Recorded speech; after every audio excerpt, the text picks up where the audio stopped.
Cenat, Adin Ross, and XQC are three of the most popular live streamers on the entire planet. But despite their massive influence over the younger generation, these three are literally the last people you should ever take music advice from. With angel wings that have yet to flail. I'm not listening to that. Something come. Cash out, the buddy got the swerving in the lane. Not listening to that. The rain could. Get to heaven, how? I'm good on that. I'm good. If you care that much about lyrics, just read a book. Ask the rappers to write books. I don't care about what they say. Whether it be XQC skipping songs after 3 seconds and forming his opinion, rumors that Cenat has a music stylist and is paid by record labels, or Adin Ross, who gives extremely biased reactions to rappers that he is close friends with off-stream, this then begs the big question. Why do millions of people still trust these streamers' reviews, even after they straight up admit this? Warning, I am not a music enthusiast or expert. My opinion shouldn't be taken seriously. I've never claimed to have the title of being that guy to be the judge of all music. Now it's literally like, you're the music guy, you're the music guy, you're the music guy. But it's like, I don't even want to be a critic, but it just happened like that. Despite openly declaring that his music opinion should not be taken seriously, the fact of the matter is, Cenat is so influential now that millions will still treat his reviews as the final verdict, whether he wants them to or not. In fact, when Complex recently released their 2025 power rankings for the most influential figures in hip-hop media, at number 1 atop their list is Cenat, in front of established names such as DJ Academics, Joe Budden, and Anthony Fantano to say a few. Yo, y'all little streaming niggas don't always run shit. Shut the f*** up. That's the. Some people don't give a f- about your numbers. Now, despite that not being a main focus of Kai's content, a lot of people have noticed that his opinion still has a lot of sway in the music community in terms of like what people or projects his fans will take seriously based upon his endorsement. But to be honest, while Kai's music taste is probably the best out of these three streamers, definitely better than XQC's, at the same time, Kai's takes aren't always the most accurate either. For example, while reviewing Travis Scott's new album, Jack Boys 2, he went on to give it this impressive score on stream. This album, I'm not even lying, gang, on first listen is a 9.5 out of 10. As I'm listening to this shit, I'm like, he literally like go back to back tracks on a run like that. I'm just giving you extra points, gang. And it's like, he giving us shit he didn't have to give us. Rating Jack Boys 2, an album that, although it wasn't terrible, I think we'd all agree it was not worthy of the 9.5 rating that Kai gave it. And while sure, everyone is entitled to their own opinions, considering though that only 10 minutes before Cenat revealed his final rating of the album, Travis Scott himself literally called in on FaceTime. Travis calling. You're f***ing insane, gang. I'm coming to San Antonio. I'm gonna be in San Antonio. I'm gonna just come pull up to the crib. Let me know, bro. Pull up to the crib, Trav. Pull up to the crib, gang. I'm pulling up to the crib. Hey, bro, save me a room. Say less. Say less. Hey, I need a room in the crib, bro. Say less. I got you. We doing 24 hours in the crib. Say less.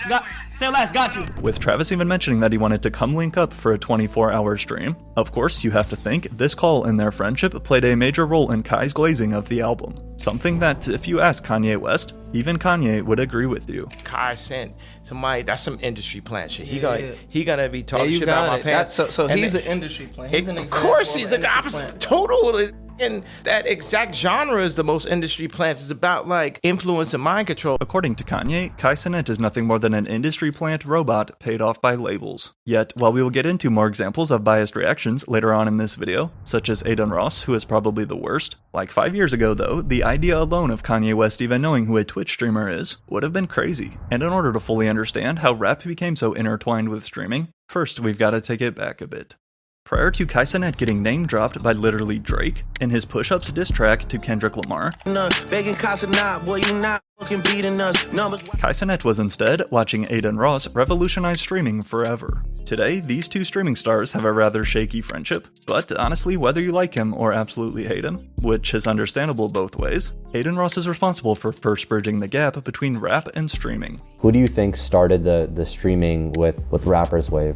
Or just streaming and music? Because I would say it's Adin Ross. In my opinion, Adin was the first to make streaming mainstream. The kids are on Twitch, the high school, the middle schoolers, they're all on Twitch, you know? So it's kind of like I'm combining the rap culture and gaming into one thing. It's kind of weird, it's kind of cool. 20,000 damn bitches on the island, 20,000 damn bitches gon' private. She make it clap, I got the strap, 20 new gats, feel like I'm savage, 20 new bitches and more than average. I'm gon' need to like me a back.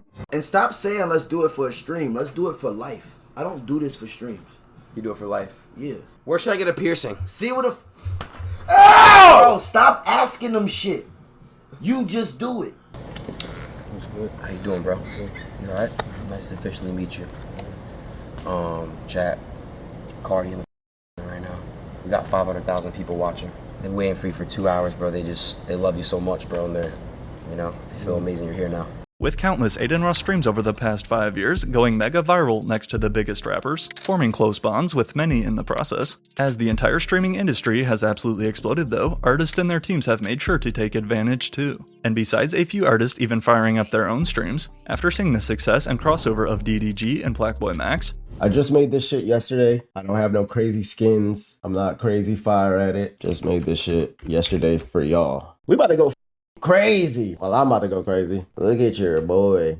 5 years ago, would you ever think, bro, I'm watching every rapper trying to be a streamer, bro. I know, now it's crazy. Yo, Ray J, bro. Like, Ray J introduced us to, like, reality TV show back in the day. He's trying to get into this shit. Again, 5 years ago, seeing a rapper go live on Twitch was extremely uncommon. However, here in 2025, in this new age of digital marketing, it is almost an essential step now of a mainstream album rollout to appear on at least one of these guys' live streams.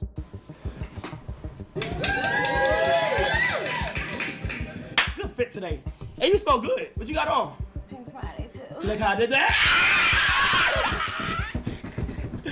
Pink Friday! Hi, chat! Oh my gosh. Oh my gosh! It's my album cover, my new album cover. Mariah's album cover. September 26th, so this month. Soon. At this point, Cenat has collaborated with about every mainstream rapper in existence, or just general celebrity for that matter. But despite the obvious carryover between the audience of these streamers and people who listen to rap music, as Twitch's most subscribed streamer ever has again stressed multiple times though, Kai never wanted this label to begin with. Look, somebody said Kai's the worst music critic. No lie. I'm not a music critic though. It don't make any sense, bro. You're putting that on me. Hold on, but did you grow up watching hip hop? I mean, listening to hip hop? No, I grew up on Michael Jackson all the way up until like freshman year of high school. What does me having influence got to do with me reacting in my? Nah, be blowing my. That doesn't even make sense. Yo, that doesn't even make sense. You just got, bro. You just getting rage baited, bro. I know, but it's working. Y'all doing a good ass job, bro. Falling into this category of music critic, basically by accident, which we can tell by his Jack Boys review. However, so far we have only covered positive reactions and praise from these streamers. But what if the total opposite happens? Unlike Kai and Adin, who have industry friends, forcing them to feel like they have to react in certain manufactured ways, our third massive streamer with over 12 million followers on Twitch is XQC, who, in addition to having no rap friends, or really any friends at all. Yeah, you're not wrong. I have no actual friends, and I'm okay with that.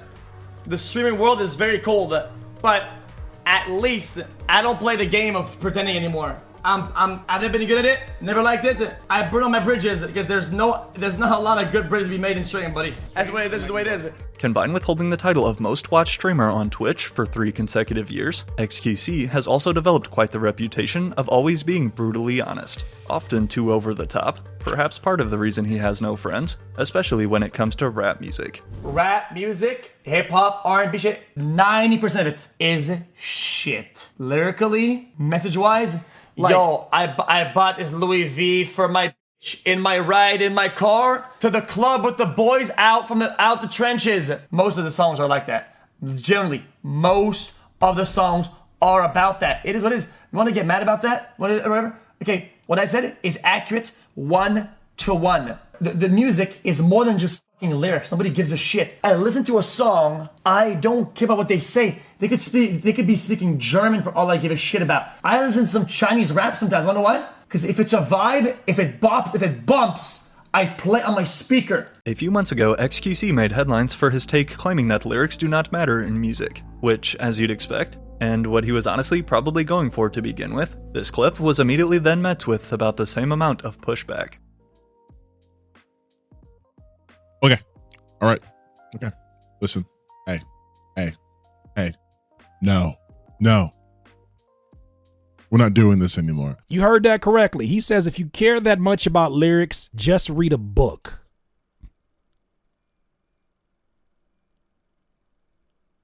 So yeah, there's that. Let's try to take this dummy statements piece by piece. He doesn't strike me as the type who would actually like think about a piece of music that he has on in any respect whatsoever. Getting flamed all over the internet for his comments about hip-hop. If you know anything about XQC and his streams though, this attention simply fueled him further. But what does XQC even know about the genre and its culture? Well, despite primarily known for playing video games, following the biggest beef in hip-hop history last year between Drake and Kendrick Lamar, I'm not joking when I say that it was XQC's kick stream of all places, where Drake would make his first appearance following the beef. I'm Drake, this is XQC, real streaming legend. Me, I do music in case you didn't know. I'm here, as you can see, fully intact.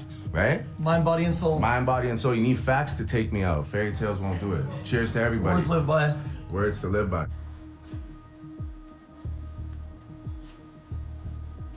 You have to switch this on though. It's all play, you know, so like. You have to switch this one. Real sick side. We don't listen to that. As awkward as their stream was, it turns out it was actually all set up as a partnership through the two's gambling company, called Stake, which owns the streaming platform Kick. But while many still found this link up pretty strange, unfortunately for XQC though, his music reactions just kept getting worse. Quality of the production overall, and because of the genre of the music, it is a genuine 2.3 out of 10. Like, okay, this is Angel wings that have yet to flail. I'm not listening to that. Stop the count. Cash out, the buddy got the swerving in the lane. Not listening to that. The rain could get to heaven how. I'm good on that. If XQC doesn't like a song, then you know that it's a great track, the top comment jokes. Again, don't get me wrong, everybody is free to like what they want, but regardless of the fact that music is subjective and people engage with albums in different ways, still, how XQC has reviewed some of these recent projects has certainly upset a lot of fans. Like judging music that artist probably spent months, or maybe even years working on, in only a matter of a few seconds to his easily influenced audience. Why, they're so mad. Oh my god! Oh my god! What? What was there? Why not even review? Okay, let me be honest with you. I'll tell you how it is. I didn't review the album because I genuinely don't like his sound, right? And I know it's gonna be very biased. This is totally disrespectful to the artist and their art, reads another comment. But yet, does anyone truly care about XQC's opinion on rap? I could give a shit who XQC is, or his review on rap music. Shut the F up, came this tweet by Cardo Got Wings, the producer behind multiple platinum hits for stars like Drake, Kendrick Lamar, and Travis Scott. LOL, he's a fucking loser, typed back Metro Boomin, joining in on the XQC hate, after I'm sure that Metro saw this viral reaction trashing his new album as well. This is garbage. It would surprise me if any of this is played anywhere. Nobody plays this twice. Not a single soul has this played 3 times unless they're dead and they can't skip the button. This was torture, low-key. But it didn't stop there, as XQC himself then replied back, posting these Drake diss lyrics telling Metro to shut up and make some drums. As I mentioned before, this was likely XQC's intent from the very beginning, stirring up some attention, which then leads perfectly into our next major problem, the epidemic of clip farming reactions. If you aren't familiar with the concept known as clip farming, at its core, it's basically when a streamer does or says something intentionally outrageous, funny, or shocking on stream, in hopes to get clipped and shared for more views. It's like clickbait, but live. It's made to be clips, right? And it's like, people do things that will foster his clips a lot, like moments. Does that make sense? Is that what clip farming is in general? I know it's a boomer ass. Yeah, it's making sure that you get like a moment that will make people react. It's like their version of like clickbait. So by knowing in the back of their head that the more crazy reaction someone can give, and the more unexpected, then the better chance at going viral. They receive tons of backlash, and this ironically rewards their behavior. But he knows you'll watch regardless and keep reposting his shit like, look at this. Can you believe this? Can you believe this? Watch it again. Ooh, let me share it for other people. Watch, look at how bad this is. Look at Now, clip farming is a problem across all of streaming, as the limits continue to get pushed by the day. Always looking for that next viral moment, unfortunately, this has already led down a dark path. I feel like, I don't know, live streaming everyone kind of revolved to clips. Stop. I'm just saying, y'all say just stop. Tell him stop. Oh, fuck. Oh, no, yo, stop. No, are you? Hey, what's up? Hey, one by one, what's up, nigga? Security. But besides Jack Doherty, though, you should never take his advice from for anything. One of the earliest leaders of this new phenomenon is none other than, once again, Adin Ross, who has arguably mastered the art of clip farming. Because you just asked if I'd f you. I'm telling you the truth. If I was a girl, on God, I would.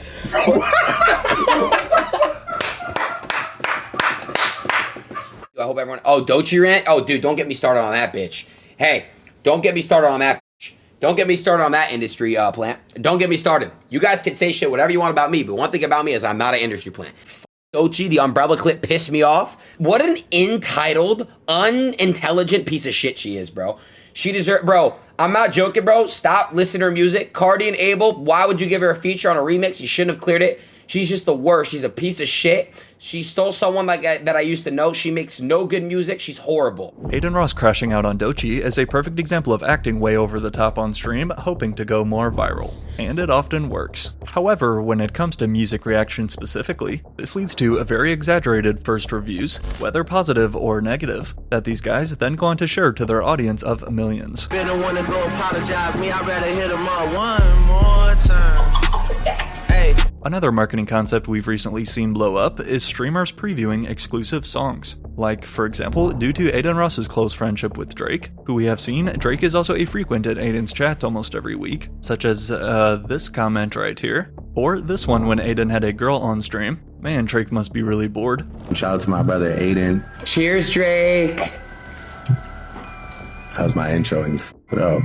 Sorry. Why are you trying to big bro me? I already accept the fact you're big bro. But at the same time, I gotta stand up for myself. But because they're obviously friends, we have seen multiple occasions where Adin Ross has played a new unreleased Drake song on stream for his viewers. And as a result, Adin is then forced to enjoy the song and vibe out way over the top, whether he truly likes it or not. We'll still do our part now. Ooh, he slid!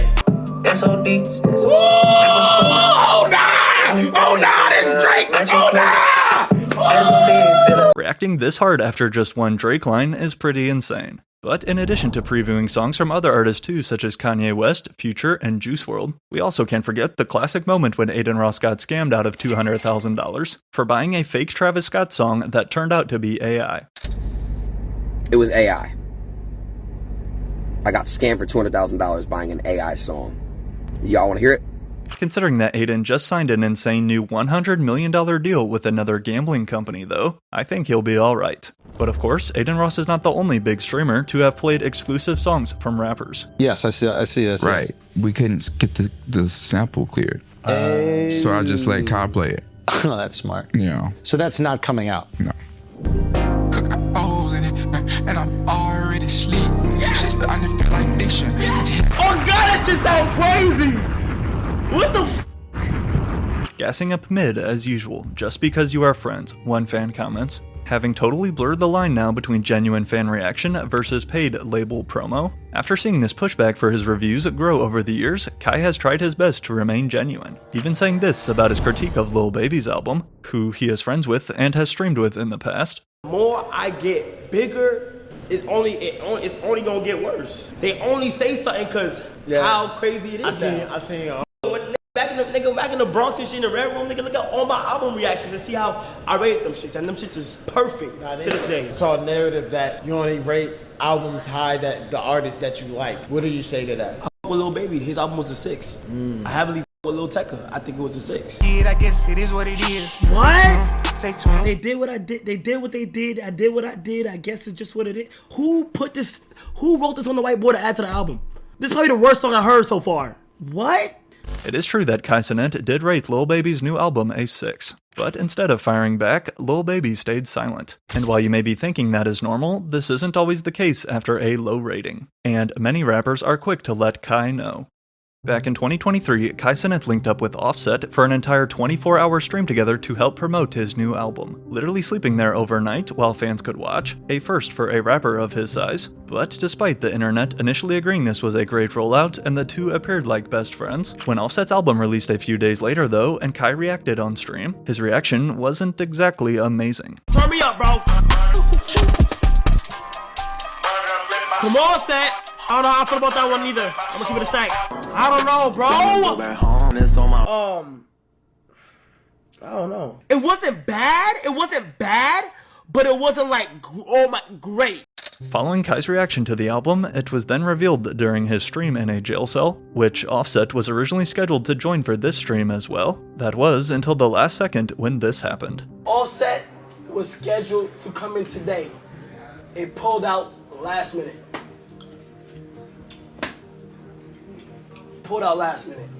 Let's be real, Offset did this because Kai ain't like his album. The theories flew in. These rappers be sensitive AF. Although neither have said anything since, they also haven't streamed together either. Which isn't the case though for Glorilla, who was able to forgive Kai for not liking one of her songs in the past. Look, me and you was friends, right? Then she released a song, okay? Tell him, be honest. Be honest. She released a song, right, Chet? Then I was like, I didn't like it.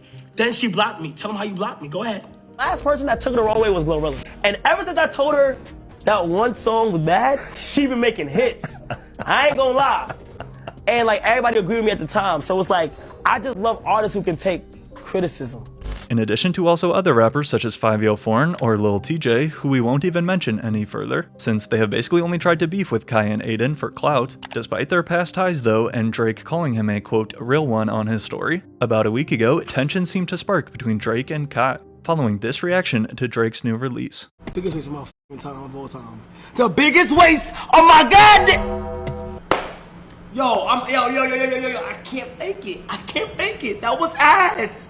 I can't fake it. I can't fake it. I actually can't fake it. Only 5 days later, then arrived this post by Drake on Instagram, exposing Cenat's rough hairline to his 140 million followers. But like the rest of us confused on whether or not this was really a diss, Kai would then attempt to call Drake to no success. Why would he post this? Drake! I'm calling him right now. I'm so like that, I'm calling him right now. I haven't spoken to him in so long, but I'm calling him right now. And Drake, I'm asking him why he posted this picture.